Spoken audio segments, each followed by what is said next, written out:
ঐতিহাসিক অ্যাশেজ টেস্টের প্রথম দিনে 19টা উইকেট পড়ল। ইয়েস, এটাই আজকের সব থেকে বড় হেডলাইন, যে পার্থের পিচে অপটা স্টেডিয়ামে 19খানা উইকেট পড়েছে একদিনে। ইংল্যান্ডের 10টা এবং অস্ট্রেলিয়ার 9টা। এক্স্যাক্টলি কী ঘটেছে?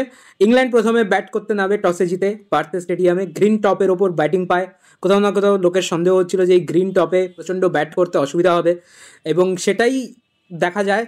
কিন্তু শুধু একটি বোলার এই প্রবলেমটা বেশি করে হাইলাইট করে, এবং তিনি হচ্ছেন নান আদার দেন কারেন্ট টেস্ট জেনারেশনের সব থেকে ভালো bowler Mitchell Starc. Currently undoubtedly টেস্টের বেস্ট বোলার মিচেল স্টার্ক 7খানা উইকেট নিয়ে নেয় একাই।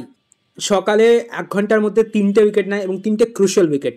জো রুটের ওপর সব থেকে বেশি বিট করছিল ইংল্যান্ড যে সে কিছু বড় করবে, এবং তাদেরকে প্রথমেই চুপ করিয়ে দেওয়া হয়েছে, কারণ 0তে জো রুটের উইকেট পড়ে গেছে। এবং তারপরে অন্য দিক থেকে সেই লেভেলের সাপোর্ট কিন্তু স্টার্ক পাচ্ছিল না, কারণ বোল্যান্ড ভালো বল একদমই করছিল না। নতুন বল করার ডগেট মোটামুটি ভালো বল করছিল, লাইন লেন্থ মেনটেন করছিল, বাট নাথিং লাইক স্টার্ক।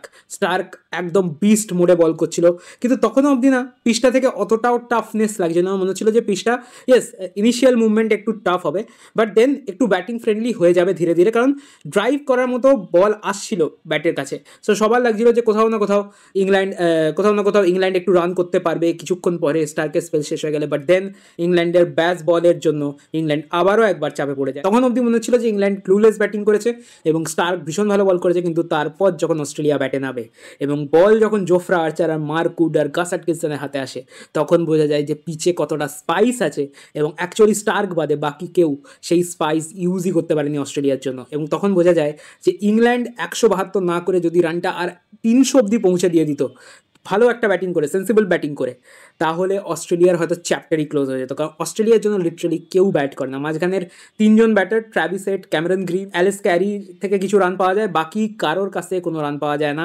এবং অস্ট্রেলিয়ারও একটা কোল্যাপস হয়ে যায়। 123 রানের 9 উইকেটে অস্ট্রেলিয়া নিজের দিন শেষ করে, এবং কারেন্টলি 50 রানের ওপর 51 রানের লিড রয়েছে ইংল্যান্ডের কাছে, এবং কারেন্টলি ইংল্যান্ড পুরোপুরি ড্রাইভিং সিটে আছে।